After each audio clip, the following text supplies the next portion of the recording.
시청자 여러분 안녕하십니까. 민영삼TV의 긴급 이슈 진단 시간입니다. 오늘은 서울을 출발하여 특별기편으로 평양에 향한 대북 특사단에 관한 말씀을 여러분과 함께 나누도록 하겠습니다.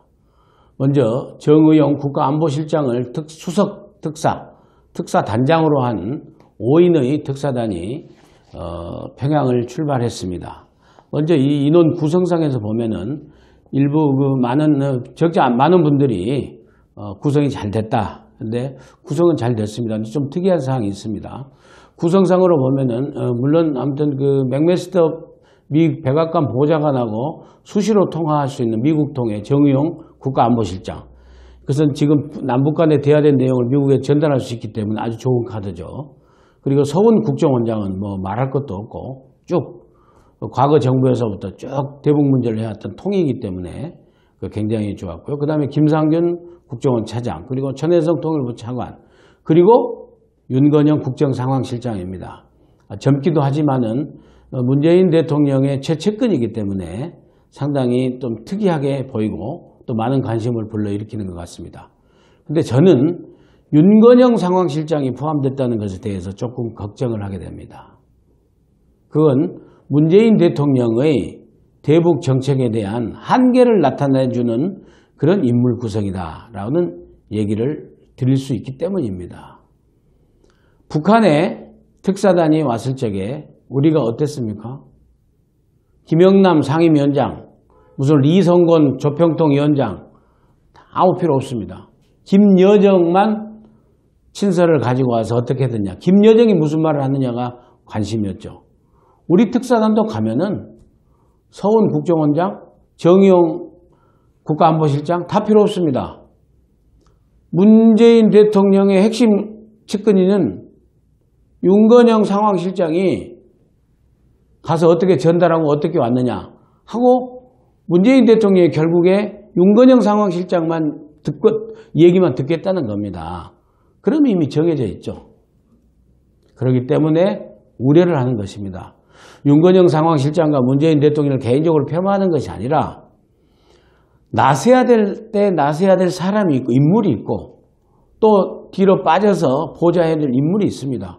윤건영 상황실장은 문재인 대통령이 안철수 대통령 후보 시절에 후보와 단일화할 적에도 배석했던 사람입니다. 그만큼 최측근이기 때문에 보냈겠죠. 그렇지만은 대한민국과 북한과 미국과 또 더 나아가서는 일본, 중국까지 다 포함한 이 북핵, 비핵화 이런 중차대한 문제에 있어서 과연 윤건영 상황실장이 그걸 다 담아내고 뜻을 제대로 전달할 수 있고 왜곡되지 않게 할 수 있는 사람인가 하는 측면에서 저는 문제 제기를 하는 겁니다. 그렇지만 시스템이 같기 때문에 일단 갔다 돌아올 것을 기다리고 또 얘기를 나누도록 하겠습니다. 그 부분에 있어서는 그 정도로 해놓고요. 그 다음에 실질적으로 그러면은 과연 가서 특사단에 실질적인 성과가 있을 것인가 하는 문제가 우리의 숙제로 남게 되는 거겠죠. 한반도에 있어서 지금 가장 중요한 문제는 1차적으로는 전쟁 발발 방지입니다.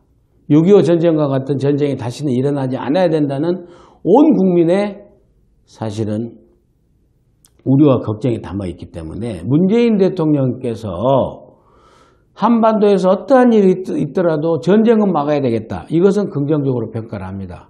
근데 그것은 1차적 목표일 따름입니다. 2차적인 목표는 뭡니까? 한반도의 영구적인 평화 정착입니다.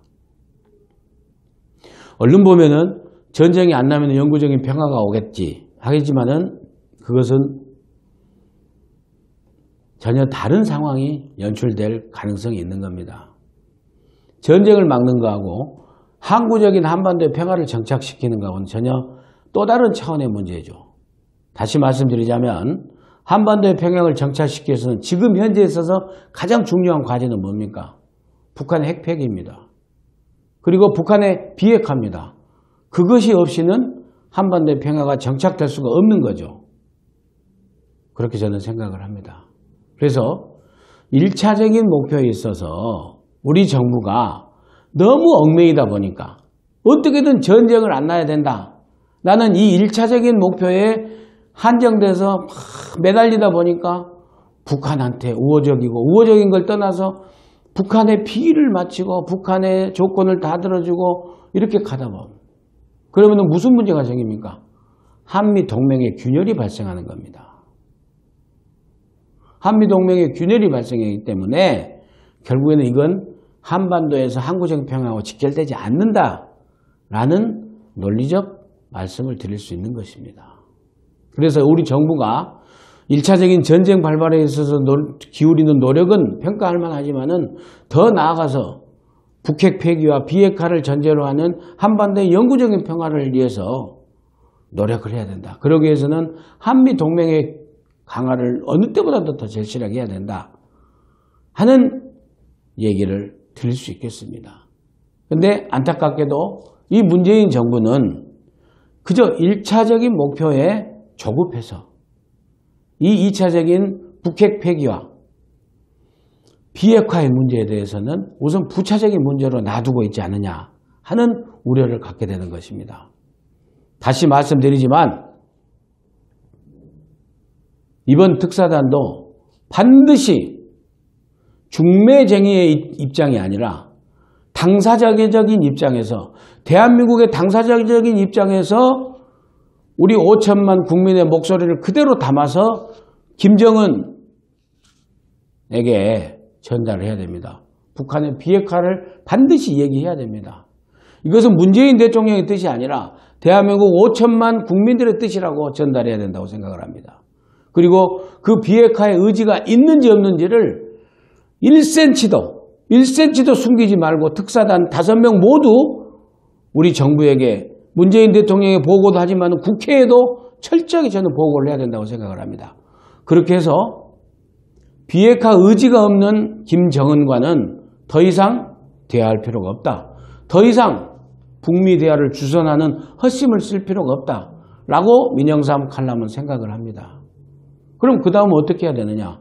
비핵화 의지가 없다고 그러면은 이 상태로 가면서 더 이상 북한과의 남북관계 개선은 부차적인 문제입니다. 무엇보다도 비핵화의 의지를 더욱더 끌어내기 위해서는 제가 누차 말씀드렸지만은 지금 계속 효과를 나타내고 있는 국제적 공조를 이루고 있는 대북 제재 압박을 더욱더 계속할 수 있도록 미국과 한미동맹과 나머지 또 국제적인 유엔과 대한민국 정부가 확실히 노력해야 된다. 그런 말씀을 드릴 수 있겠습니다.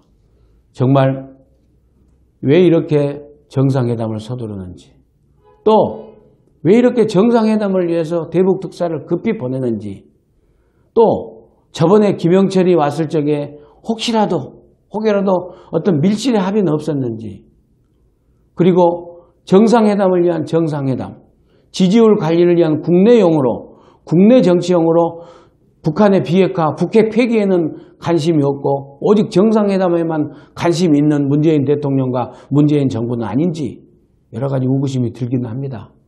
이런 의구심을 다 일거에 불식시키기 위해서는 딱 한 가지입니다.